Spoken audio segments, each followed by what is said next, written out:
ಆತ್ಮೀಯ ವಿದ್ಯಾರ್ಥಿಗಳೇ, ಈಗ ನಾವು ಫಸ್ಟ್ ಚಾಪ್ಟರ್ಗೆ ಸಂಬಂಧಪಟ್ಟಂಗೆ ಕೆಲವು ಮುಖ್ಯವಾದಂಥ ಮಾಹಿತಿಗಳನ್ನು, ಅಂದರೆ ಎಕ್ಸಾಮ್ ದೃಷ್ಟಿಯಿಂದ ಕೆಲವು ಕಲೀಲೇಬೇಕಾದಂಥ ಕೆಲವು ಪ್ರಶ್ನೋತ್ತರಗಳಿದ್ದಾವೆ. ಅವುಗಳನ್ನು ಈಗ ನಾವು ರಿವೈಸ್ ಮಾಡ್ತಾ ಬರೋಣ.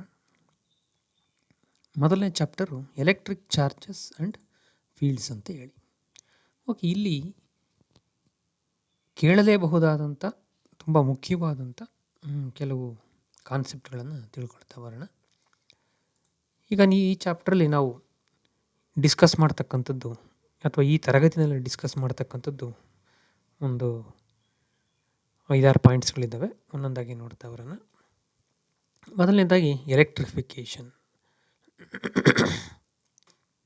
ಹಾಗಂದ್ರೆ ಏನು, ಮತ್ತು ಹೇಗೆ ನಾವು ಎಲೆಕ್ಟ್ರಿಫಿಕೇಷನನ್ನು ಮಾಡಬೇಕು ಅನ್ನೋದ್ರ ಬಗ್ಗೆ ತಿಳ್ಕೊಳ್ಳೋಣ. ನೆಕ್ಸ್ಟು ಡಿಟೆಕ್ಷನ್ ಆಫ್ ಚಾರ್ಜನ್ನು ನಾವು ಹೇಗೆ ಪತ್ತೆ ಹಚ್ತೀವಿ ಅಂತಕ್ಕಂಥದ್ದು. ಮೂರನೇದಾಗಿ ಚಾರ್ಜಿನ ಗುಣಗಳು, ಬೇಸಿಕ್ ಪ್ರಾಪರ್ಟೀಸ್ ಆಫ್ ಚಾರ್ಜ್ ಬಗ್ಗೆ ಮಾಹಿತಿ ತಿಳ್ಕೊಳ್ಳೋಣ. ನಂತರ ಚಾರ್ಜ್ಗೆ ಸಂಬಂಧಪಟ್ಟಂಗೆ ಒಂದು ನಿಯಮ ಇದೆ, ಕೂಲಮ್ಸ್ ಲಾ ಅಂಥೇಳಿ, ಅದನ್ನು ಕೂಡ ತಿಳ್ಕೊಳ್ಳೋಣ. ನಂತರ ಈ ಚಾರ್ಜನ್ನು ನಾವು ಹೇಗೆ ಅಳತೆ ಮಾಡ್ತೀವಿ ಅದರ ಬಗ್ಗೆ ಸ್ವಲ್ಪ ಮಾಹಿತಿ. ನಂತರ ಈ ಚಾರ್ಜ್ಗಳ ನಡುವೆ ಇರತಕ್ಕಂಥ ಫೋರ್ಸ್ ಬಗ್ಗೆ ತಿಳಿಸ್ತಕ್ಕಂಥದ್ದು ಕೂಲಮ್ಸ್ ಲಾ ತಿಳಿಸುತ್ತೆ. ಅದು 2 ಪಾಯಿಂಟ್ ಚಾರ್ಜ್ಗಳ ನಡುವೆ ಇರತಕ್ಕಂಥ ಫೋರ್ಸ್ ಬಗ್ಗೆ ತಿಳಿಸುತ್ತೆ. ಹೆಚ್ಚಿಗೆ ಚಾರ್ಜ್ ಇದ್ದರೆ ನಾವು ಹೇಗೆ ತಿಳ್ಕೊಳ್ಳೋದು ಅಂದರೆ ಫೋರ್ಸ್ ಬಿಟ್ವೀನ್ ಮಲ್ಟಿಪಲ್ ಚಾರ್ಜ್ ಅನ್ನೋ ಕಾನ್ಸೆಪ್ಟಲ್ಲಿ ನಮಗೆ ಗೊತ್ತಾಗುತ್ತದು. ಓಕೆ, ಒಂದೊಂದಾಗಿ ತಿಳ್ಕೊಳ್ತಾ ಬರೋಣ. ಮೊದಲನೇದಾಗಿ ಎಲೆಕ್ಟ್ರಿಫಿಕೇಷನ್. ಓಕೆ, ಎಲೆಕ್ಟ್ರಿಫಿಕೇಷನ್ಗಿಂತ ಮುಂಚೆ ಚಾರ್ಜ್ ಅಂದರೆ ಏನು ಅಂತ ಒಂಚೂರು ಮಾಹಿತಿ ತಿಳ್ಕೊಂಬಿಡೋಣ. ಓಕೆ, ಆ್ಯಕ್ಚುಲಿ ನಾವು ಯಾವುದೇ ಬುಕ್ಕಲ್ಲಿ ನೋಡಿದ್ರು ವಾಟ್ ಈಸ್ ಎಲೆಕ್ಟ್ರಿಕ್ ಚಾರ್ಜ್ ಅನ್ನೋದಕ್ಕೆ ಡೆಫಿನೇಷನ್ನೇ ಸಿಗೋದಿಲ್ಲ. ಇದಕ್ಕೆ ಡೆಫಿನೇಷನ್ ಇಲ್ಲ ಅಂತ ಹೇಳ್ಬೋದು. ಆದರೂ ಕೂಡ ನಾವು ಚಾರ್ಜನ್ನು ನಾವು ಈ ರೀತಿ ಹೇಳ್ತೀವಿ. ಏನಂತ ಹೇಳ್ಬೋದು, charge is a basic property of the matter ಅಂತ ಹೇಳ್ಬೋದು. ಒಂದು ವಸ್ತುವಿನ ಮೂಲಭೂತವಾದಂಥ ಗುಣ. ಹೇಗೆ ಒಂದು ವಸ್ತು ಹೇಗೆ ಮಾಸ್ ಇರ್ತದೆ, ಅಂದರೆ ದ್ರವ್ಯರಾಶಿ ಇರ್ತದೆ, ಹಾಗೆ ಒಂದು ವಸ್ತುವು ಕೂಡ ಚಾರ್ಜ್ ಅನ್ನೋದು ಇರ್ತದೆ. ಹಾಗಾದ್ರೆ ಇದೇನು ಕೆಲಸ ಮಾಡುತ್ತೆ? Okay, it makes to exert electrical force on the other charge. ಹಾಗಾದ್ರೆ ಚಾರ್ಜ್ ಏನು ಮಾಡುತ್ತೆ ಅಂತಂದರೆ ಎಲೆಕ್ಟ್ರಿಕಲ್ ಫೋರ್ಸನ್ನು ಇನ್ನೊಂದು ಚಾರ್ಜ್ ಮೇಲೆ ಏನು ಮಾಡುತ್ತೆ, ಅಪ್ಲೈ ಮಾಡುತ್ತೆ.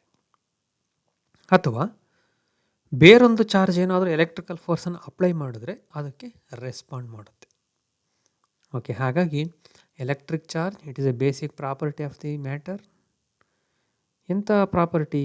That property which makes the charge to exert electrical force on the other charge or to respond to the electrical force produced by the other charge. ಇಷ್ಟು ಎಲೆಕ್ಟ್ರಿಕ್ ಚಾರ್ಜ್ ಬಗ್ಗೆ ಹೇಳ್ಬೋದು.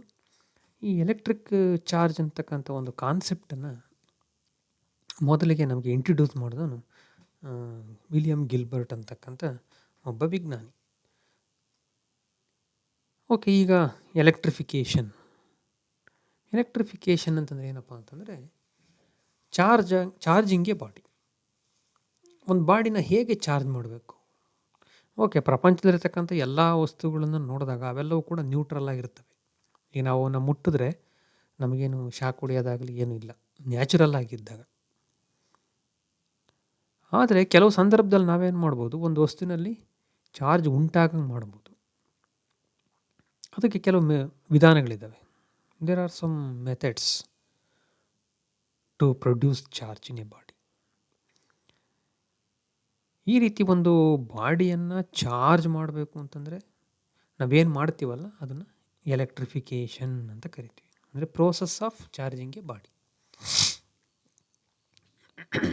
ಹಾಗಾದರೆ ಅಂಥ ಪ್ರೋಸೆಸ್ ಯಾವ್ಯಾವುದು? ತುಂಬ ಮುಖ್ಯವಾದಂಥ 3 ಇದ್ದಾವೆ. ಒಂದು ಚಾರ್ಜಿಂಗ್ ಬೈ ಫ್ರಿಕ್ಷನ್ ಅಂತ, ಅಂದರೆ 2 ವಸ್ತುಗಳನ್ನು ಒಂದರ ಜೊತೆಗೆ ಇನ್ನೊಂದನ್ನು ಉಜ್ಜುವುದರ ಮುಖಾಂತರ. ನಾವೇನು ಮಾಡ್ಬೋದು, ಒಂದು ವಸ್ತುವನ್ನು ಎಲೆಕ್ಟ್ರಿಫೈ ಮಾಡ್ಬೋದು.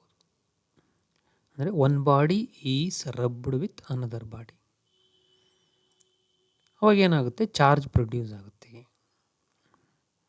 ಇಲ್ಲಿ ಈ ರೀತಿ ಉಜ್ಜಿದಾಗ ಏನಾಗುತ್ತಪ್ಪ ಅಂತಂದರೆ, ಒಂದು ಚಾರ್ಜನ್ನು ಪಡ್ಕೊಳುತ್ತೆ, ಇನ್ನೊಂದು ಚಾರ್ಜನ್ನು ಗಳಿಸ್ಕೊಳುತ್ತೆ. ಇಲ್ಲಿ ಉಜ್ಜಿದಾಗ ಏನಾಗುತ್ತಪ್ಪ ಅಂತಂದರೆ ಎಲೆಕ್ಟ್ರಾನ್ಗಳು ವರ್ಗಾವಣೆ ಆಗ್ತವೆ. ಯಾವುದೋ ಒಂದು ವಸ್ತು ಎಲೆಕ್ಟ್ರಾನ್ನ ಪಡ್ಕೊಳುತ್ತೆ, ಪಡ್ಕೊಂಡಿದ್ದು ನೆಗೆಟಿವ್ಲಿ ಚಾರ್ಜ್ ಆಗುತ್ತೆ. ಇನ್ನೊಂದು ಯಾವುದೋ ವಸ್ತು ಎಲೆಕ್ಟ್ರಾನ್ನ ಕಳ್ಕೊಳುತ್ತೆ, ಕಳ್ಕೊಂಡಿದ್ದು ಪಾಸಿಟಿವ್ ಚಾರ್ಜ್ ಆಗುತ್ತೆ. ಓಕೆ, ಇದು ಒಂದು ವಿಧಾನ. ನೆಕ್ಸ್ಟು ಎರಡನೇದಾಗಿ ಚಾರ್ಜಿಂಗ್ ಬೈ ಕಂಡಕ್ಷನ್ ಅಂತ. ಚಾರ್ಜಿಂಗ್ ಬೈ ಕಂಡಕ್ಷನ್ ಅಂದರೆ ಇಲ್ಲಿ ನಾವು ಒಂದು ಚಾರ್ಜ್ಡ್ ಬಾಡಿ ತೊಗೊಳ್ತೀವಿ, ಇನ್ನೊಂದು ಅನ್ಚಾರ್ಜ್ಡ್ ಬಾಡಿ ತೊಗೊಳ್ತೀವಿ. ಚಾರ್ಜ್ಡ್ ಬಾಡಿಯಿಂದ ಅನ್ಚಾರ್ಜ್ಡ್ ಬಾಡಿಯನ್ನು ಮುಟ್ಟಿದ್ರೆ ಅವಾಗ ಏನಾಗುತ್ತೆ, ಅದು ಚಾರ್ಜ್ ಆಗುತ್ತೆ. ಅಂದರೆ charging A body by touching another body which is neutral by A charged body. Already ಒಂದು ಬಾಡಿ ಚಾರ್ಜ್ ಆಗಿರುತ್ತೆ, ಆ ಚಾರ್ಜ್ಡ್ ಬಾಡಿನ ಒಂದು ಅನ್ಚಾರ್ಜ್ಡ್ ಬಾಡಿಗೆ ಮುಟ್ಟಿದ್ರೆ ಟಚ್ ಮಾಡಿದ್ರೆ ಅವಾಗ ಏನಾಗುತ್ತೆ, ಅದು ಕೂಡ ಚಾರ್ಜ್ ಆಗುತ್ತೆ. ನೋಡಿ ಚಿತ್ರದಲ್ಲಿ ಇದು ಯಾವುದೋ ಒಂದು ನೆಗೆಟಿವ್ಲಿ ಚಾರ್ಜ್ಡ್ ಬಾಡಿ ಇದೆ. This negatively charged body is bring in contact with a neutral sphere. ಈ ರೀತಿ ಟಚ್ ಮಾಡಿದಾಗ ಇಲ್ಲಿರ್ತಕ್ಕಂಥ ಚಾರ್ಜ್ ಏನಾಯಿತು, ಇಲ್ಲಿಗೆ ಟ್ರಾನ್ಸ್ಫರ್ ಆಗುತ್ತೆ. ಹಾಗಾಗಿ ಇದು ನೆಗೆಟಿವ್ ಚಾರ್ಜ್ ಆಗಿತ್ತು ಈ ರಾಡು. ನೆಕ್ಸ್ಟ್ ಈ ಬಾಲ್ ಕೂಡ ಏನಾಗುತ್ತೆ, ನೆಗೆಟಿವ್ಲಿ ಚಾರ್ಜ್ ಆಗುತ್ತೆ. ನೋಡಿ ಫ್ರಿಕ್ಷನಲ್ಲಿ ಏನಾಗುತ್ತೆ, ಒಂದು ಪಾಸಿಟಿವ್ಲಿ ಚಾರ್ಜ್, ಒಂದು ನೆಗೆಟಿವ್ಲಿ ಚಾರ್ಜ್ ಆಗುತ್ತೆ. ಕಂಡಕ್ಷನ್ನಲ್ಲಿ ಎರಡು ಒಂದೇ ಥರ ಆಗ್ತವೆ, ಐದರ ಪಾಸಿಟಿವ್ ಆರ್ ನೆಗೆಟಿವ್ ಆಗ್ಬೋದು. ನೆಕ್ಸ್ಟು ಮೂರನೇ ವಿಧಾನ ಚಾರ್ಜಿಂಗ್ ಬೈ ಇಂಡಕ್ಷನ್ ಅಂತ. ಇಲ್ಲೂ ಕೂಡ ಎರಡು ವಸ್ತುಗಳಿರ್ತವೆ, ಒಂದು ಚಾರ್ಜ್ಡು, ಇನ್ನೊಂದು ಅನ್ಚಾರ್ಜ್ಡು. ಅನ್ಚಾರ್ಜ್ಡ್ ಬಾಡಿನ ನಾವೇನು ಮಾಡ್ತೀವಿ, ಚಾರ್ಜ್ ಮಾಡ್ತೀವಿ. ಹೇಗೆ, by the method of induction. ಇಲ್ಲಿ ಎರಡೂ ಬಾಡಿಗಳ ನಡುವೆ ಕಾಂಟ್ಯಾಕ್ಟ್ ಇರಲ್ಲ. ನೋಡಿ ಚಾರ್ಜಿಂಗ್ ಬೈ ಕಂಡಕ್ಷನಲ್ಲಿ ಏನಿತ್ತು, there is a physical contact between a charged body and uncharged body ಆಗಿತ್ತು. But in the case of charging by induction, one charged body is brought very close to the another uncharged body. Due to this, there is a distribution of charges. Charge ಏನಾಗುತ್ತೆ, distribute ಆಗುತ್ತೆ.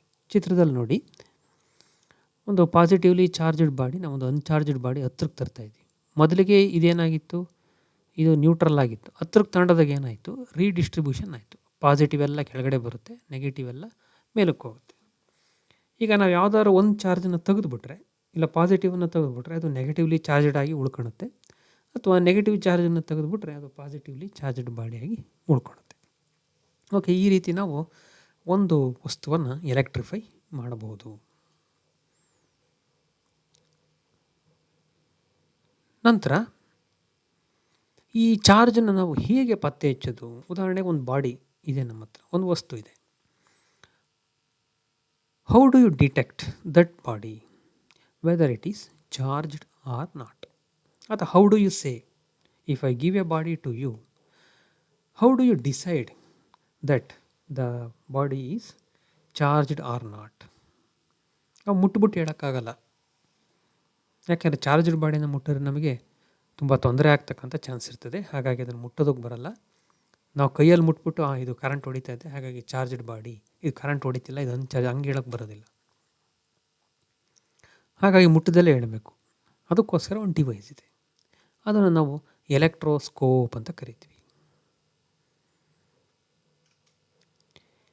ಆ electroscope ಅಂತಕ್ಕಂಥ ಒಂದು ವಸ್ತುವನ್ನು, ಡಿವೈಸನ್ನು ಉಪಯೋಗಿಸ್ಕೊಂಡು, ಒಂದು ಉಪಕರಣವನ್ನು ಉಪಯೋಗಿಸ್ಕೊಂಡು ನಾವೇನು ಮಾಡ್ತೀವಿ, ಇದು ಚಾರ್ಜ್ ಆಗಿದೆಯಾ ಇಲ್ವಾ ಅನ್ನೋದನ್ನು ಪತ್ತೆ ಹಚ್ತೀವಿ.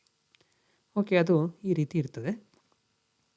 ಚಿತ್ರ ನೋಡಿ, ಇಲ್ಲಿ ಎರಡು ಫಾಯಿಲ್ಗಳು ಕೆಳಗಡೆ ವೈಟ್, ಇವು ಎರಡು ಫಾಯಿಲ್ಗಳಿರ್ತವೆ. ಈಗೇನು ಮಾಡೋಣ, ಒಂದು ಪಾಸಿಟಿವ್ಲಿ ಚಾರ್ಜ್ಡ್ ಬಾಡಿ ಅಂತ ತಗೊಂಬಂದು ಮುಟ್ಟಿದ್ರೆ ಇವೇನಾಗ್ತವೆ, ಎರಡು ಡೈವರ್ಜ್ ಆಗ್ತವೆ. ನೆಕ್ಸ್ಟು ಇನ್ನೊಂದು ನೆಗೆಟಿವ್ಲಿ ಚಾರ್ಜ್ಡ್ ಬಾಡಿ ಅಂತಂದಾಗ ಅವಾಗಲೂ ಕೂಡ ಏನಾಗ್ತವೆ, ಡೈವರ್ಜ್ ಆಗ್ತವೆ. ಅದೇ ಒಂದು ನ್ಯೂಟ್ರಲ್ ಬಾಡಿಯನ್ನು ತಂದಾಗ, ಉದಾಹರಣೆಗೆ ಈಗ ಗಮನಿಸಿ, ನೋಡಿ, this is neutral body. Neutral body ತಂದಾಗ ದೇರ್ ಇಸ್ ನೋ ಡೈವರ್ಜೆನ್ಸ್. ಹಾಗಾಗಿ ನಾವೇನು ಮಾಡ್ತೀವಿ, ಈ ರೀತಿ ಡಿಸೈಡ್ ಮಾಡ್ತೀವಿ, if there is a divergence in the foils, ಏನೋ ಬಿಳಿ ಇದಾವಲ್ಲ ಅವು ಮೆಟಲ್ ಫಾಯಿಲ್ಸ್ ಅಂತ ಕರಿತೀವಿ. If there is a divergence in the metal foils then the body is charged ಅಂತ. If there is no divergence then the body is neutral ಅಥವಾ uncharged ಅಂತ ಹೇಳ್ತೀವಿ. ಈ ರೀತಿ ನಾವೇನು ಮಾಡ್ತೀವಿ, ಡಿಟೆಕ್ಷನನ್ನು ಮಾಡ್ತೀವಿ. ಓಕೆ, ಈಗ ಈ ಚಾರ್ಜಿನ ಕೆಲವು ಮೂಲಭೂತವಾದಂಥ ಬೇಸಿಕ್ ಪ್ರಾಪರ್ಟೀಸ್ ಅಂತ ಕರಿತೀವಿ ನಾವು. Let us discuss those basic properties of N electric charge. ಇದು ಪರೀಕ್ಷೆ ದೃಷ್ಟಿಯಿಂದ ತುಂಬ ಮುಖ್ಯವಾದಂಥ ಒಂದು ಕಾನ್ಸೆಪ್ಟು. ಆಮೇಲೆ ಕ್ವಶನ್ ತುಂಬ ಈಸಿಯಾಗಿರುತ್ತೆ, ಜಾಸ್ತಿ ಏನೂ ಕೇಳೋದಿಲ್ಲ. Mention the properties of electric charge ಅಂತ ಅಷ್ಟೇ ಕೇಳ್ತಾರೆ. ನೀವು ಸಿಂಪಲ್ಲಾಗಿ ಬರೀಬೇಕು. ಮೂರು ಪ್ರಾಪರ್ಟಿ ಇದ್ದಾವೆ, ಒಂದೊಂದಾಗಿ ತಿಳ್ಕೊಳ್ತಾ ಹೋಗೋಣ. ಮೊದಲನೇದಾಗಿ ಚಾರ್ಜ್ ಈಸ್ ಅಡಿಟಿವ್ ಅಂತಕ್ಕಂಥ ಒಂದು ಪ್ರಾಪರ್ಟಿ, ಅಥವಾ ಅಡಿಟಿವಿಟಿ ಆಫ್ ಎಲೆಕ್ಟ್ರಿಕ್ ಚಾರ್ಜಸ್ ಆ ರೀತಿಯೂ ಹೇಳ್ಬೋದು ನೀವು. ಅಡಿಟಿವಿಟಿ ಆಫ್ ಎಲೆಕ್ಟ್ರಿಕ್ ಚಾರ್ಜಸ್ ಹಾಗಂದ್ರೆ ಏನು? The total charge of a system is equal to algebraic sum of individual charges which are distributed over the body. ಅಂದರೆ ಒಂದು ಸಿಸ್ಟಮನ್ನು ತಗೊಂಡ್ರೆ, ಈಗ ಒಂದು ಸಿಸ್ಟಮನ್ನು ತಗೊಂಡ್ರೆ ಅದರಲ್ಲಿ ಒಂದೇ ವಸ್ತು ಇರ್ತವೆ ಅಂತ ಹೇಳೋಕ್ಕಾಗಲ್ಲ. ಅದರಲ್ಲಿ ಎರಡು ವಸ್ತುಗಳು ಇರ್ಬೋದು, ಅಥವಾ ಒಂದೇ ವಸ್ತುವಿನ ಬೇರೆ ಬೇರೆ ಪಾರ್ಟ್ಗಳಲ್ಲಿ ಬೇರೆ ಬೇರೆ ಥರದ ಚಾರ್ಜ್ ಇರ್ಬೋದು. ಉದಾಹರಣೆಗೆ ಇಲ್ಲಿ ನಾವು ಯಾವುದೋ ಒಂದು ವಸ್ತು ತಗೊಂಡಿದ್ದೀವಿ. ವಸ್ತು ತಗೊಂಡಾಗ ಒಂದು ಪಾರ್ಟಲ್ಲಿ ಪಾಸಿಟಿವ್ ಚಾರ್ಜ್ ಮಾತ್ರ ಇದೆ, ಇನ್ನೊಂದು ಪಾರ್ಟಲ್ಲಿ ನೆಗೆಟಿವ್ ಚಾರ್ಜ್ ಇದೆ, ಇನ್ನೊಂದು ಯಾವುದೋ ಪಾರ್ಟಲ್ಲಿ ಪಾಸಿಟಿವ್ ನೆಗೆಟಿವ್ ಎಲ್ಲ ಮಿಕ್ಸ್ ಆಗಿದ್ದಾವೆ ಅಂತ ಅಂದ್ಕೊಳ್ಳೋಣ. ಹಾಗಾದರೆ ಈಗ ಅದನ್ನು ಚಾರ್ಜ್ಡ್ ಬಾಡಿನ ಅನ್ಚಾರ್ಜ್ಡ್ ಬಾಡಿನ ಅಂತ ಡಿಸೈಡ್ ಮಾಡಬೇಕು ಅಂದರೆ ನೀವು ಈ ಪ್ರಾಪರ್ಟಿನ ಅಪ್ಲೈ ಮಾಡಬೇಕು. ಏನು ಮಾಡಬೇಕು? What is the charge on that body ಅಂತ ನೀವು ಡಿಸೈಡ್ ಮಾಡಬೇಕು ಅಂದರೆ you have to add those all charges. ಆ ಎಲ್ಲ ಚಾರ್ಜ್ಗಳನ್ನ ಕೂಡಬೇಕು.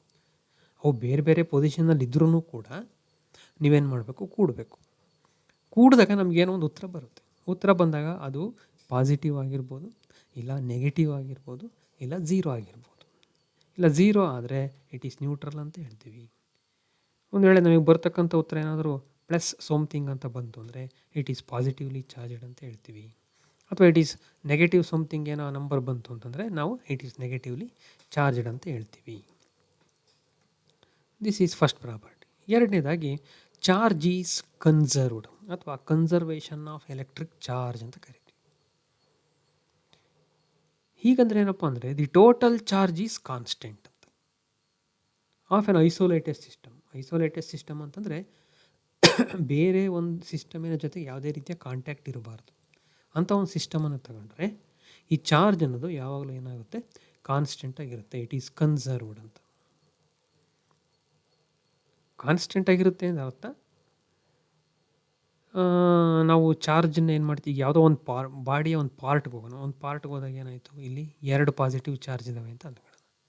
ಇನ್ನೊಂದು ಯಾವುದೋ ಪಾರ್ಟ್ಗೆ ಹೋದೋ ಅಲ್ಲಿ 2 ನೆಗೆಟಿವ್ ಚಾರ್ಜ್ ಇದ್ದಾವೆ ಅಂತ ಅಂದ್ಕೊಳ್ಳೋಣ. ಈಗ ಅವೆರಡನ್ನು ಕೂಡಿದ್ರೆ ಏನಾಗುತ್ತೆ? 2 ಪಾಸಿಟಿವ್ ಚಾರ್ಜು 2 ನೆಗೆಟಿವ್ ಚಾರ್ಜು ಎರಡನ್ನೂ ಕೂಡಿದ್ರೆ ಏನಾಯಿತು? 0 ಬಂತು. ಅಲ್ಲಿಗೇನಾಯಿತು? ಅಡಿಟಿವಿಟಿ ಆಫ್ ದಿ ಚಾರ್ಜನ್ನು ಮಾಡಿದಾಗ ಇಟ್ ಈಸ್ ನ್ಯೂಟ್ರಲ್ ಅಂತ ನಾವೇನು ಮಾಡ್ದೋ? ಡಿಸೈಡ್ ಮಾಡ್ದೋ. ಹಾಗಾದ್ರೆ ನ್ಯೂಟ್ರಲ್ ಅಂತ ಡಿಸೈಡ್ ಮಾಡಿದ್ದಾದಮೇಲೆ ಹಂಗಾರೆ ಚಾರ್ಜ್ ಇಲ್ವಾ ಅಲ್ಲಿ? ಇಲ್ಲ, ಚಾರ್ಜ್ ಇದೆ. ಚಾರ್ಜ್ ಇದೆ, ಆದರೆ ಅದರ ಎಫೆಕ್ಟ್ ಏನಾಗಿದೆ? 0 ಆಗಿದೆ. ಗೊತ್ತಾಯ್ತಾ? ಯಾವುದೋ ಒಂದು ಪಾರ್ಟ್ ತಗೊಂಡ್ರೆ ಅಲ್ಲಿ 2 ಪಾಸಿಟಿವ್ ಚಾರ್ಜ್ ಇರ್ತವೆ, ಇನ್ನೊಂದು ಯಾವುದೋ ಪಾರ್ಟ್ ತಗೊಂಡ್ರೆ ಅಲ್ಲಿ 2 ನೆಗೆಟಿವ್ ಚಾರ್ಜ್ ಇರ್ತವೆ. ಹಾಗಾದ್ರೆ ಇದನ್ನು ಪಾಸಿಟಿವ್ಲಿ ಚಾರ್ಜ್ ಅಂತ ಡಿಸೈಡ್ ಮಾಡೋಕ್ಕಾಗಲ್ಲ, ನೆಗೆಟಿವ್ಲಿ ಚಾರ್ಜ್ ಅಂತಲೂ ಡಿಸೈಡ್ ಮಾಡೋಕ್ಕಾಗಲ್ಲ. ಟೋಟಲಾಗಿ ನೋಡಿದಾಗ ಮೊದಲೆಷ್ಟಿತ್ತೋ ಯಾವುದೋ ಒಂದು ಪ್ರೋಸೆಸ್ ಆದ ನಂತರನೂ ಕೂಡ ಅಷ್ಟೇ ಚಾರ್ಜ್ ಇರುತ್ತೆ.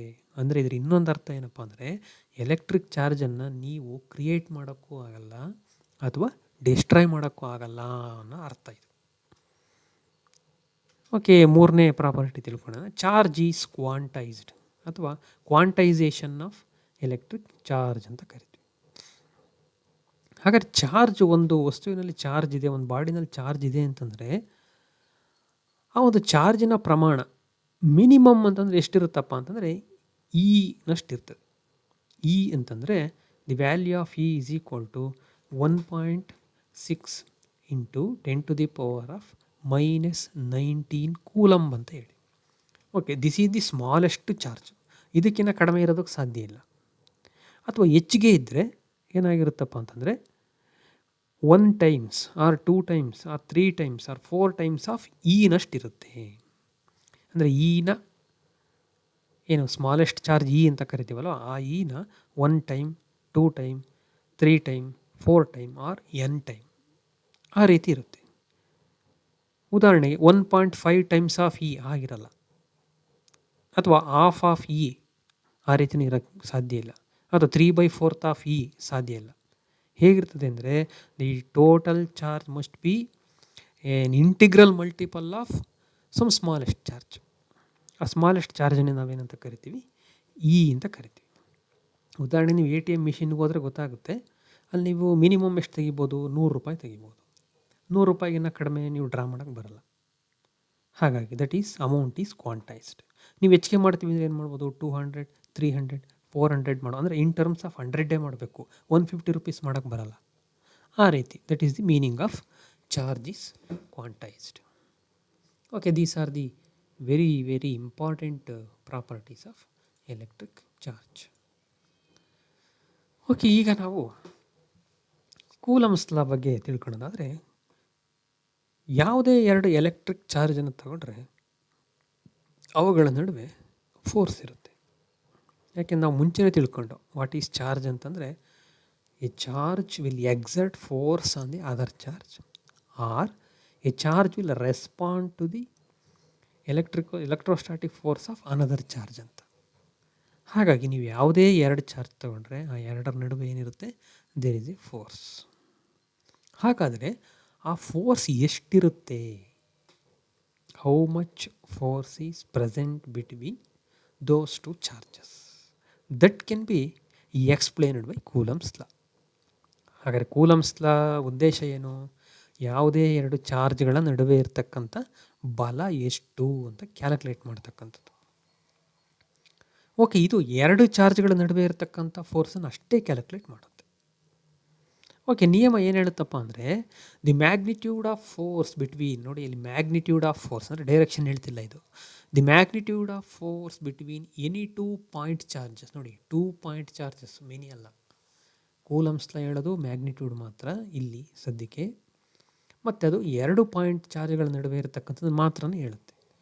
Okay, the magnitude of force between any 2 point charges is directly proportional to, first point ಏನು, product of their charges, and second point, it is inversely proportional to the square of the distance between them. ಅಂದರೆ ಆ 2 ಚಾರ್ಜ್ಗಳ ಗುಣಲಬ್ಧಕ್ಕೆ ನೇರ ಅನುಪಾತದಲ್ಲಿ ಮತ್ತು ಆ 2 ಚಾರ್ಜ್ಗಳ ನಡುವೆ ಇರುವ ಅಂತರ ಏನಿದೆ ಅದರ ವರ್ಗಕ್ಕೆ ವಿಲೋಮ ಅನುಪಾತದಲ್ಲಿರ್ತದೆ. ಅಂದರೆ ಫಸ್ಟ್ ಪಾಯಿಂಟ್ ಏನು, it is proportional to product of their magnitude. Second point, it is inversely proportional to square of the distance between them. Okay, 2 point ನೆನ್ಪಿಟ್ಕೊಂಡ್ರೆ ಸಾಕು, ನೀವು ಕೂಲಂಬ್ಸ್ ಲಾ ಬರೀಬೋದು. ಓಕೆ, ಸ್ಟೇಟ್ಮೆಂಟ್ ಬರ್ರಿ ಅಂದರೆ ಇವೆರಡು ನೆನ್ಪಿಟ್ಕೊಳ್ಳಿ, ಈಸಿಯಾಗಿ ಬರಿಬೋದು ನೀವು. The magnitude of force between any 2 point charge is directly proportional to product of their magnitude and inversely proportional to square of the distance between them. ಮುಂದಕ್ಕೆ ನೀವು ಬರೆದ್ರು ಬರಿಬೋದು, ಬಿಟ್ಟರು ಬಿಡ್ಬೋದು, ದಟ್ ಈಸ್ ಅಂಡರ್ಸ್ಟುಡ್. ಏನು, force is always acting along the line joining the 2 charges ಅಂತ. ಅಂದರೆ force ಹೇಗೆ ಆ್ಯಕ್ಟ್ ಆಗ್ತಿರ್ತದೆ ಅಂತಂದರೆ, ನೀವು ಅವೆರಡನ್ನು ಜಾಯಿನ್ ಮಾಡಿದರೆ ಒಂದು ಲೈನ್ ಸಿಗುತ್ತಲ್ಲ, ಆ ಲೈನ್ ಮೇಲೇ ಆ್ಯಕ್ಟ್ ಆಗುತ್ತೆ. ಅಂದರೆ ಆ ಲೈನಿಗೆ ಪರ್ಪೆಂಡಿಕ್ಯುಲರಾಗಿ ಆ್ಯಕ್ಟ್ ಮಾಡಲ್ಲ, ಅಲಾಂಗ್ ದಟ್ ಲೈನ್ ಫೋರ್ಸ್ ಇರುತ್ತೆ ಅಂತಕ್ಕಂಥದ್ದು ಇದರ ಅರ್ಥ. ಓಕೆ, ಇದನ್ನು ನೀಡಿದವನು ಒಬ್ಬ ಕೂಲಮ್ ಅಂತಕ್ಕಂಥ ಒಬ್ಬ ವಿಜ್ಞಾನಿ. ಹಾಗಾಗಿ ಇದನ್ನು ಕೂಲಮ್ಸ್ ಲಾ ಅಂತ ಕರಿತೀವಿ ನಾವು. ಓಕೆ, ಇದರ ಎಕ್ಸ್ಪ್ಲನೇಷನ್ನು ಕೂಡ ಎಕ್ಸಾಮಿಗೆ ಕೇಳ್ತಾರೆ. ನೋಡಿ, 2 ಚಾರ್ಜ್ ತಗೊಂಡಿದ್ದೀವಿ. Take 2 charge Q1 and Q2 and those 2 charges are separated by some distance, let us call that as R. Okay, this is Q1, ಇದು Q2, ಇವುಗಳ ನಡುವೆ ಇರತಕ್ಕಂಥ ಡಿಸ್ಟೆನ್ಸು R ಅಂತಕ್ಕಂಥದ್ದು. ಫೋರ್ಸ್ ಯಾವ ಡೈರೆಕ್ಷನಲ್ಲಿ ಇರ್ತದೆ ಅಂದರೆ, the force is along the line joining, ಅಂದರೆ ಈ ಡೈರೆಕ್ಷನ್ ಇರ್ತದೆ. ಇದೇ ಡೈರೆಕ್ಷನ್ ಅಂತಲ್ಲ, ಈ ಆಪೋಸಿಟ್ಟು ಇರ್ಬೋದು. ಅದು ಈ ನೇಚರ್ ಆಫ್ ದಿ ಚಾರ್ಜ್ ಮೇಲೆ, ಅಂದರೆ ಈ ಡೈರೆಕ್ಷನಲ್ಲಿ ಇರ್ತದೆ. ಅಥವಾ ಇಲ್ಲಿ ಹೇಳಿದ್ನಲ್ಲ, ಲೈನ್ ಜಾಯ್ನಿಂಗ್ ದಿ 2 ಚಾರ್ಜಸ್ ಅಂದರೆ ನೋಡಿ ಈ ಥರ ಇರುತ್ತೆ ಅಂತ ಅರ್ಥ. ಇದು ಇದರ ಮೇಲೆ ಹಿಂಗೆ ಫೋರ್ಸನ್ನು ಅಪ್ಲೈ ಮಾಡುತ್ತೆ, ಇದು Q1 ಅನ್ನೋದು ಈ ಡೈರೆಕ್ಷನಲ್ಲಿ ಫೋರ್ಸನ್ನು ಅಪ್ಲೈ ಮಾಡುತ್ತೆ. ಓಕೆ, ನಿಯಮ ಏನು ಹೇಳುತ್ತೆ ನಮಗೆ? ಮೊದಲನೇ point, directly proportional to product Q1 and Q2, inversely proportional to square of the distance. Therefore F is directly proportional to modulus of Q1 Q2. ಅಂದರೆ ಇಲ್ಲಿ ಮ್ಯಾಗ್ನಿಟ್ಯೂಡ್ ಮಾತ್ರ ತೊಗೊಂಡಿದ್ದೀವಿ ಅಂತ ಅರ್ಥ. ಹೆಂಗಂದರೆ ಎರಡು ಗೆರೆ ಹಾಕಿದ್ದೀವಿ ನೋಡಿ ಇಲ್ಲಿ. ಓಕೆ, ಇಲ್ಲಿ ಪ್ರಪೋರ್ಷನಾಲಿಟಿ ಸಿಂಬಲ್ ಇದೆ, ಅದನ್ನು ತೆಗೆದುಬಿಟ್ಟು ನಾನು ಈಕ್ವಲ್ಸ್ ಏನು ಹಾಕೊಂಡ್ರೆ ಒಂದು ಕಾನ್ಸ್ಟೆಂಟನ್ನು ಇಂಟ್ರಡ್ಯೂಸ್ ಮಾಡ್ಕೊಬೇಕಾಗುತ್ತೆ. ಅದನ್ನು ಕೆ ಅಂತ ಕರಿತೀನಿ. ಆ ಕೆ ವ್ಯಾಲ್ಯೂ ಏನಪ್ಪ ಅಂದರೆ 1/4πε0 ಅಂತೇಳಿ SI ಸಿಸ್ಟಮಲ್ಲಿ ಅದು ವ್ಯಾಕ್ಯೂಮ್ ಇದ್ದಾಗ, ಅಂದರೆ ಇವೆ ಚಾರ್ಜ್ಗಳ ನಡುವೆ ಇರತಕ್ಕಂಥ ಏನು ಸ್ಥಳ ಇದೆ ಅಲ್ಲಿ ವ್ಯಾಕ್ಯೂಮ್ ಇದ್ದರೆ. ಓಕೆ, ಈಗ ಕಂಪ್ಲೀಟಾಗಿ ಏನಾಗುತ್ತೆ, F is equal to 1/4πε0 Q1 Q2 divided by R² ಆಗುತ್ತೆ. Okay, this is about the Coulomb's law. ಪ್ರಶ್ನೆ ಹೀಗೆ ಕೇಳ್ತಾರೆ, ಸ್ಟೇಟ್ ಆ್ಯಂಡ್ ಎಕ್ಸ್ಪ್ಲೈನ್ ಅಂತ ಕೇಳ್ತಾರೆ. ಓಕೆ, ಸ್ಟೇಟ್ಮೆಂಟನ್ನು ಬರೀರಿ. ಸ್ಟೇಟ್ಮೆಂಟನ್ನು ಬರೆದ್ಬಿಟ್ಟು ಚಿತ್ರ ಬರೀಬೇಕಾಗುತ್ತೆ. ನೀವು ಈ ಥರ ಒಂದು ಚಿತ್ರ ಬರೆದ್ಬಿಟ್ಟು ನೋಡಿ, ಒಂದು 2 ಸ್ಟೆಪ್ಪನ್ನು 3 ಸ್ಟೆಪ್ ಬರೀಲೇಬೇಕು. ನೋಡಿ, ಇದೊಂದು step, F is directly proportional to Q1 Q2 divide by R² ಅಂತ ಬರೆದು F is equal to K into Q1 Q2 divide by R². Next last ಸ್ಟೆಪ್ಪಿಗೆ ಬಂದುಬಿಡಿ, F is equal to 1/4πε0 Q1 Q2 divide by R². ಇಷ್ಟಾದರೂ ಬರೀಲೇಬೇಕು ನೀವು. Okay, ಇಷ್ಟು coulombs ಲಾ ಬಗ್ಗೆ ತಿಳ್ಕೊಂಡು ನಂತರ ನಾನು ಆಗಲೇ ಹೇಳಿದೆ, ಕೂಲಮ್ಸ್ ಲಾ ಏನು ಹೇಳೋ ಮ್ಯಾಗ್ನಿಟ್ಯೂಡ್ ಅಷ್ಟೇ ಹೇಳಿತ್ತು, ಡೈರೆಕ್ಷನ್ ಬಗ್ಗೆ ಏನೂ ಹೇಳಿರಲಿಲ್ಲ, ಯಾವ ಡೈರೆಕ್ಷನಲ್ಲಿ ಅಂತ. ಬರೀ ಮ್ಯಾಗ್ನಿಟ್ಯೂಡ್ ಮಾತ್ರ ಹೇಳಿತ್ತು. ಆದರೆ ಫೋರ್ಸ್ ಅಂತಕ್ಕಂಥದ್ದು it is a vector quantity, it has both magnitude and direction. ಹಾಗಾಗಿ ನಾವೇನು ಮಾಡಬೇಕು, we have to explain that the same Coulomb law in vector form, because it has both magnitude and direction. It has ಅಂದರೆ force has both magnitude and direction. Okay, ಅದಕ್ಕೋಸ್ಕರ ನಾವೇನು ಮಾಡೋಣ, ಇಲ್ಲಿ 2 charge ತೊಗೊಳ್ತೀವಿ. ಇಲ್ಲಿ ಸ್ಟೇಟ್ಮೆಂಟ್ ಏನು ಕೇಳಲ್ಲ ನಿಮಗೆ, explain coulombs law in vector farm ಅಂತ ಅಷ್ಟೇ ಕೇಳ್ತಾರೆ. ಓಕೆ, 2 ಚಾರ್ಜ್ ತಗೊಳ್ಳಿ, Q1 ಆ್ಯಂಡ್ Q2. ಅವು ಎಲ್ಲಿದ್ದಾವಪ್ಪ ಅಂತಂದರೆ ಆರಿಜಿನ್ನಿಂದ R1 ದೂರದಲ್ಲಿ Q1 ಚಾರ್ಜ್ ಇರುತ್ತೆ, R2 ದೂರದಲ್ಲಿ Q2 ಅಂತಕ್ಕಂಥ ಚಾರ್ಜ್ ಇರುತ್ತೆ. ಚಿತ್ರ ನೋಡಿ, O ಅನ್ನೋದು ಆರಿಜಿನ್ನು, Q1 ಅನ್ನೋದು R1ನಷ್ಟು ದೂರದಲ್ಲಿ Q1 ಇದೆ, R2ನಷ್ಟು ದೂರದಲ್ಲಿ Q2 ಅಂತಕ್ಕಂಥದ್ದು ಒಂದು ಚಾರ್ಜ್ ಇದೆ. ಈಗ ಇವೆರಡರ ನಡುವೆ ಡಿಸ್ಟೆನ್ಸ್ ಎಷ್ಟಿರುತ್ತಪ್ಪ ಅಂದರೆ, ಡಿಸ್ಟೆನ್ಸ್ ಬಿಟ್ವೀನ್ ದೀಸ್ಟು ನಾನು R21 ಅಂತ ಕರಿತೀನಿ. 2 ಮತ್ತು 1 ನಡುವೆ ಇರತಕ್ಕಂಥ ದೂರ, ಇದನ್ನು R2 ಮೈನಸ್ R1 ಅಂತೇಳಿ ರೆಪ್ರೆಸೆಂಟ್ ಮಾಡ್ತೀವಿ. ಇದು ಹೇಗೆ ಬಂತು ಅಂದರೆ, ಫಸ್ಟ್ PUC ನಲ್ಲಿ ನೀವು ಕಲ್ತಿದ್ದೀರಾ, law of triangular method of addition of vector ಅಂತೇಳಿ, ಅದರಿಂದ ಇದು ಬರುತ್ತೆ. ಇದನ್ನು ನೀವು ತಿಳ್ಕೊಂಡಿರ್ತೀರ. ಓಕೆ, ಈಗ force on Q2 due to Q1 ಅಂದರೆ ಫೋರ್ಸ್ ಆನ್ Q2 ಚಾರ್ಜಿನ ಮೇಲೆ ಫೋರ್ಸ್. Q2 ಚಾರ್ಜ್ ಅಂತಂದರೆ ಯಾವುದು ನೋಡಿ, ಇದ್ರ ಮೇಲೆ ಫೋರ್ಸ್, Q2 ಮೇಲೆ ಫೋರ್ಸ್ ಯಾವುದರಿಂದ, Q1ನಿಂದ. ಅದನ್ನು ನಾವು F21 ಅಂತ ಡಿನೋಟ್ ಮಾಡ್ತೀವಿ. F21 ಅಂತಂದರೆ ಫೋರ್ಸ್ ಆನ್ 2 ಅಂದರೆ Q2, ಫೋರ್ಸ್ ಆನ್ 1 ಅಂದರೆ ಡ್ಯೂ ಟು 1 ಅಂತ, 1 ಅಂದರೆ Q1 ಅಂತ. ಓಕೆ, ಈಗ ನಾವು ಅದನ್ನು ಬರೆದ್ರೆ ಈ ರೀತಿ ಆಗುತ್ತೆ. ಏನಂತ, F21 ಈಸ್ ಈಕ್ವಲ್ ಟು ಏನಂತ ಬರಿತೀವಿ, 1/4πε0 Q1 Q2 divide by R² ಅಂತ ಬರೀಬೇಕಾಗಿತ್ತು. R ಅಂದ್ರೇನು, ಡಿಸ್ಟೆನ್ಸ್. ಇಲ್ಲಿ R21 ಅಂತ ತೊಗೊಂಡಿದ್ದೀವಿ, ಅದನ್ನೇ R² ಅಂತ ಬದಲಿಗೆ R21 ಅಂತ ತೊಗೊಂಡಿದ್ದೀವಿ. ಓಕೆ, ಇದು ಇಷ್ಟು ಮ್ಯಾಗ್ನಿಟ್ಯೂಡ್ ಆಯಿತು. ಇನ್ನು ಡೈರೆಕ್ಷನ್ನು ಯಾವ ಕಡೆಗಿರುತ್ತೆ ಅದನ್ನು ಇದು ತಿಳಿಸುತ್ತೆ. ಇದು R⁻21 ಅಂತ ಇದೆಯಲ್ಲ, ಇದು ಡೈರೆಕ್ಷನನ್ನು ತಿಳಿಸುತ್ತಿದ್ದು. ಓಕೆ, ಯಾವ ಕಡೆಗಿರುತ್ತಪ್ಪ ಅಂತಂದರೆ ನೋಡಿ, ಇಲ್ಲಿ ಯಾವ ಕಡೆಗಿದೆ, ಹೊರಭಾಗಕ್ಕಿದೆ, ಈ ಡೈರೆಕ್ಷನಲ್ಲಿದೆ ಹೊರಭಾಗಕ್ಕೆ. ಅಂದರೆ 2 ಇಂದ 2 1 ಅಂದರೆ R21 ಡೈರೆಕ್ಷನ್ ಇದೆ. R21 ಡೈರೆಕ್ಷನ್ ಯಾವುದು ಅಂದರೆ ನೋಡಿ, ಇಲ್ಲಿದೆ ಇದೇ ಡೈರೆಕ್ಷನ್ R21 ಆರೋ ಮಾರ್ಕ್ ನೋಡಿ ಇಲ್ಲಿದೆ. ಇದು R21 ಡೈರೆಕ್ಷನ್, ಅಂದರೆ ಆ ಡೈರೆಕ್ಷನಲ್ಲೇ ಇದೆ ಅಂತ ಅರ್ಥ. ಅಂದರೆ Q1 ಕಡೆಯಿಂದ Q2 ಕಡೆಗಿದೆ ಅಂತ ಅರ್ಥ ಹಿಂಗಂದರೆ. ಓಕೆ, ಇಲ್ಲಿ ಕೆಲವು ಟರ್ಮ್ಸ್ನ ಎಕ್ಸ್ಪ್ಲೈನ್ ಮಾಡಿಬಿಟ್ರೆ ಅಲ್ಲಿಗೆ ಎಕ್ಸ್ಪ್ಲನೇಷನ್ ಮುಗಿದೋಗ್ಬಿಡುತ್ತೆ. ಓಕೆ, ಏನು ಮೊದಲು R21 ಅಂದರೆ ಏನು ಅಂತ ತಿಳಿಸ್ಬಿಡೋಣ. R21 ಅಂದರೆ ಏನು ಅಂದರೆ ಡಿಸ್ಟೆನ್ಸು, ಹಂಗಂದ್ರೇನು R2 ಮೈನಸ್ R1 ಅಂತ. ನೆಕ್ಸ್ಟು R⁻21 ಅಂತಂದರೆ ಏನು, R⁻21 ಅಂದರೆ ಇನ್ನೇನಿಲ್ಲ, it is a unit vector in the direction from Q1 to Q2. Q1ನಿಂದ Q2 ಕಡೆಗಿದ್ದರೆ ಆ ಡೈರೆಕ್ಷನನ್ನು R⁻21 ಅಂತ ಕರಿತೀವಿ. Okay, this is an explanation.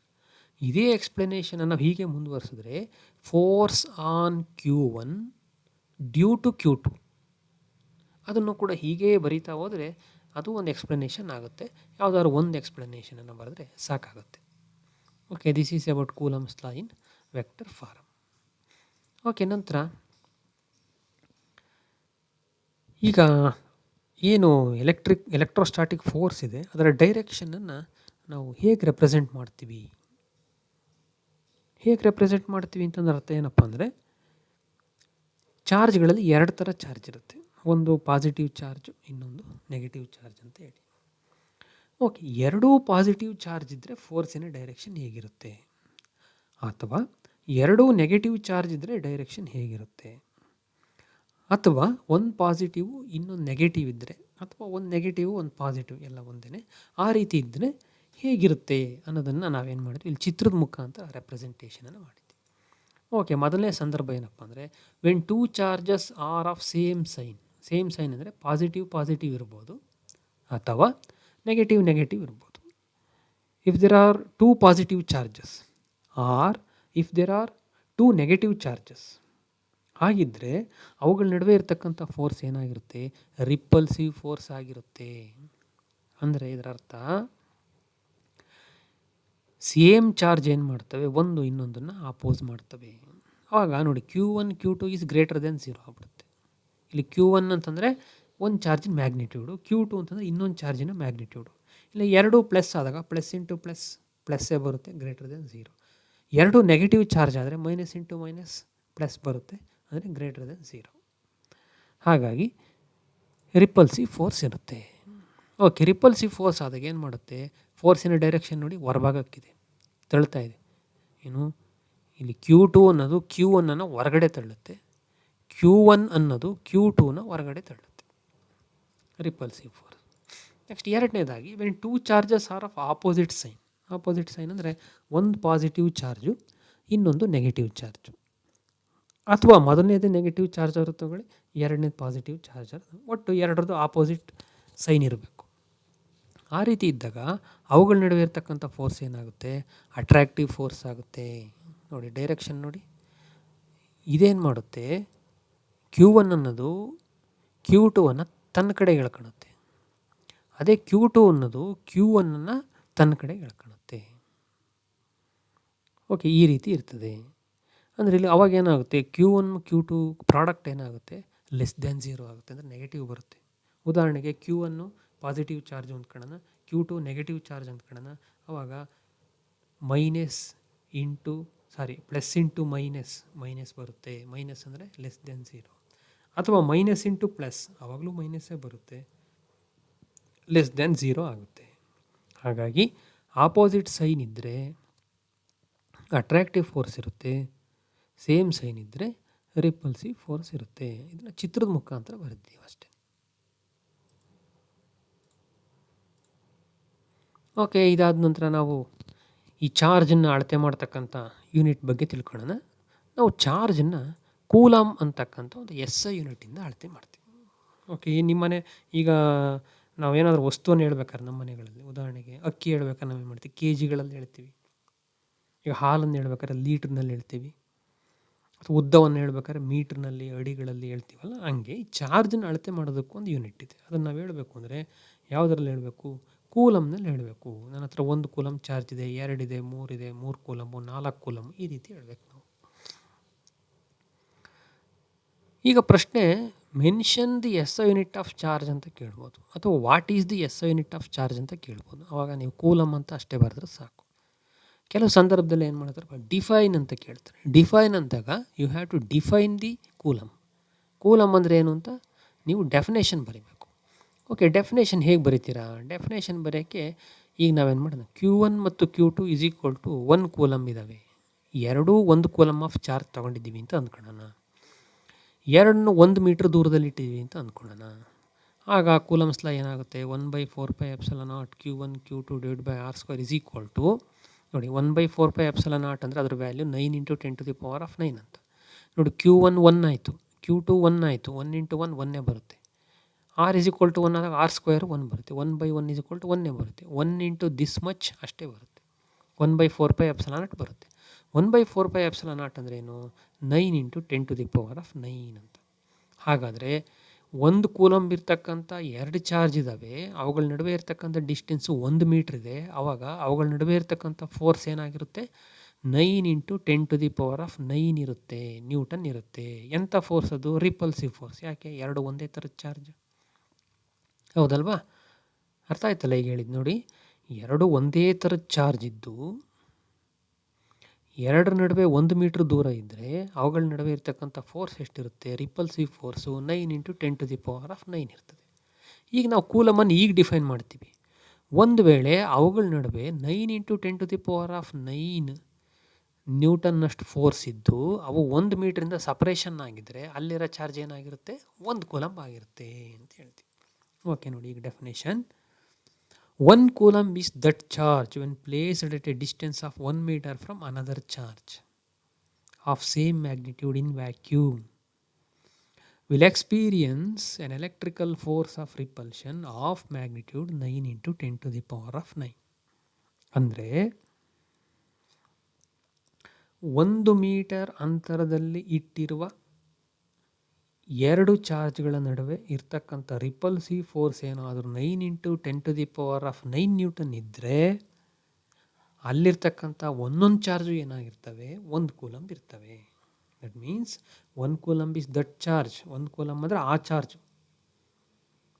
ಎಂಥ charge? When it is placed at a distance of 1 metre from the another. ಎಲ್ಲಿ ಇಟ್ಟಿದ್ದೀವಿ? ವ್ಯಾಕ್ಯೂಮಲ್ಲಿ ಇಟ್ಟಿದ್ದೀವಿ. ಆ ರೀತಿ ಇಟ್ಟಾಗ if they experience a force of repulsion having the magnitude 9 into 10⁻⁹, then the charge which you have placed is equal to 1 coulomb. ಅಂದರೆ ನೀವು 1 coulomb charge ಇಟ್ಟಿದ್ದೀರಾ ಅಂತ ಅರ್ಥ ಅಲ್ಲಿ. Okay, this is the definition. Define ಅಂತ ಕೇಳಿದಾಗ ನೀವು ಡೆಫಿನೇಷನ್ ಬರೀಬೇಕು. ಇಲ್ಲಿ ವ್ಯಾಕ್ಯೂಮ್ ಅನ್ನೋ ಪದ ತುಂಬ ಇಂಪಾರ್ಟೆಂಟು. ಇಲ್ಲಿ 9 ಇಂಟು 10⁻⁹ ಇದು ಬರೀಲೇಬೇಕು ನೀವು. Okay, this is about the SI unit.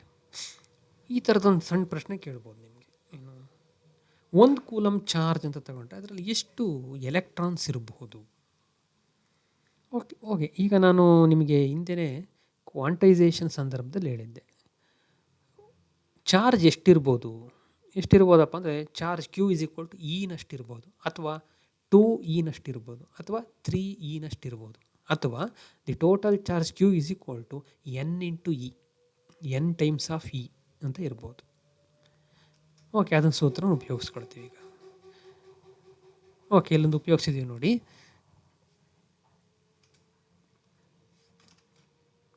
ಇಲ್ಲಿ ಯಾವುದಂತಾರೆ N is equal to Q divide by E ಅಂತ ಮಾಡಿದ್ದೀವಿ. ಅದನ್ನ ಈ ರೀತಿ ಬರ್ಕೊಳ್ಳೋಣ. Q is equal to N into E. The total charge is equal to integral multiple of a smallest charge E. ಈಗ ನಾವು N ಕಂಡುಹಿಡಿಬೇಕಿಲ್ಲ. N is equal to Q divided by E. Q ಅಂದರೆ ಎಷ್ಟೀಗ? 1 ಕೂಲಂಬ್, 1 ಅಂತ ಬರೆಯೋಣ. E ಅಂತಂದರೆ ಏನು? ಆಗಲೇ ತಿಳ್ಕೊಂಡಿದ್ದು 1.6 into 10⁻⁻⁻19 ಅಂತ. ಓಕೆ, ಇದ್ರ ವ್ಯಾಲ್ಯೂ ಕಂಡುಹಿಡಿಯಿರಿ ಕ್ಯಾಲ್ಕುಲೇಟರ್ ಉಪಯೋಗಿಸಿದಾಗ ಎಷ್ಟು ಬಂತು ನಮಗೆ? 6.25 ಇಂಟು 10⁻18 ಅಂತ ಬಂತು. ಹಾಗಾದರೆ N ಅಂದರೆ ಏನು? Number of electron. ಅಂದರೆ 6.25 ಇಂಟು 10⁻18 ಎಲೆಕ್ಟ್ರಾನ್ ಇದ್ದರೆ ಆಗ ನಮ್ಮ ಹತ್ರ ಇರೋ ಚಾರ್ಜ್ ಎಷ್ಟಪ್ಪ ಅಂದರೆ 1 ಕೂಲಂಬ್ ಚಾರ್ಜ್ ಇರುತ್ತೆ. 2 ಕೂಲಂಬ್ ಇರಬೇಕು ಅಂದರೆ 2 ಪಟ್ಟು ಆಗಬೇಕು, ಈ ರೀತಿ. Okay, this is about the unit of charge.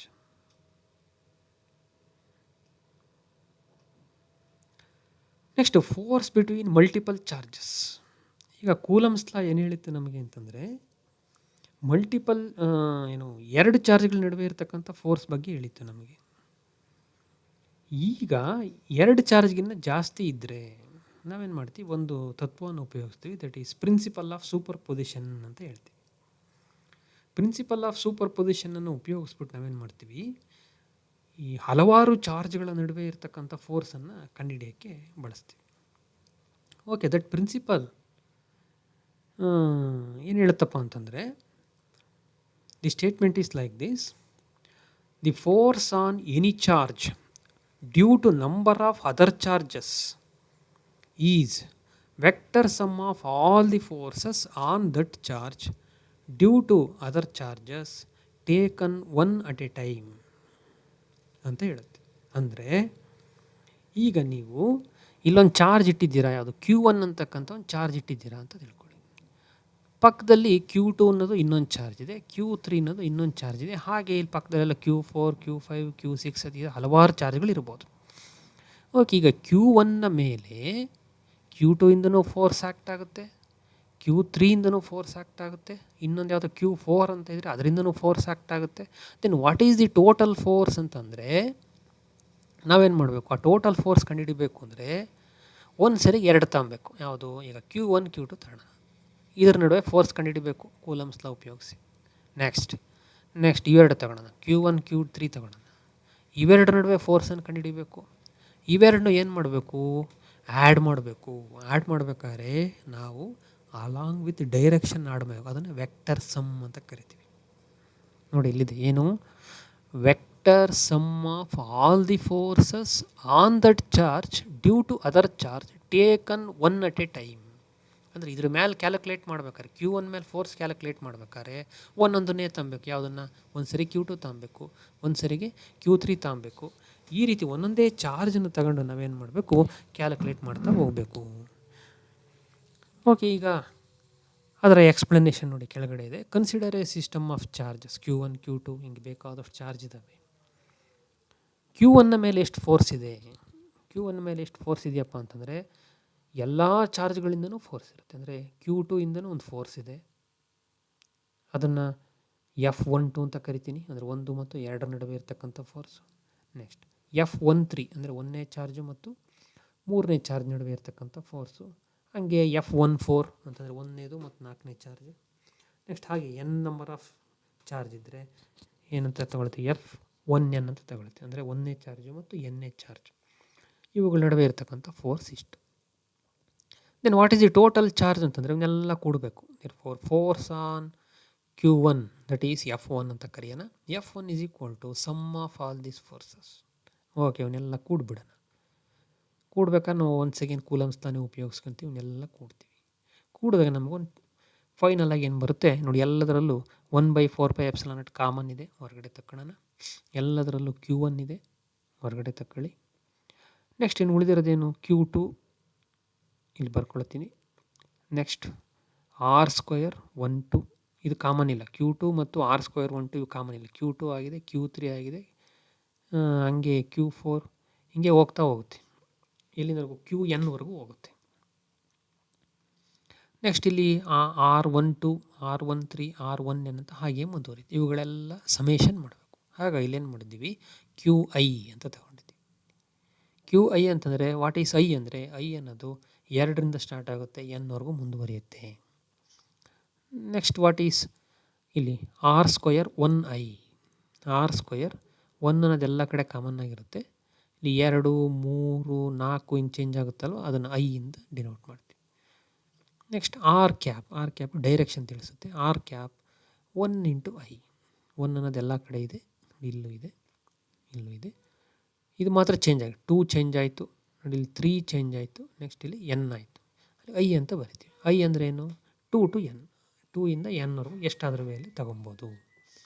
Okay, this is the force between multiple charges. Okay, ಇಲ್ಲಿಂದವರೆಗೂ ಕೇಳಿದಂಥ ಎಲ್ಲ ವಿದ್ಯಾರ್ಥಿಗಳಿಗೂ ಧನ್ಯವಾದಗಳು.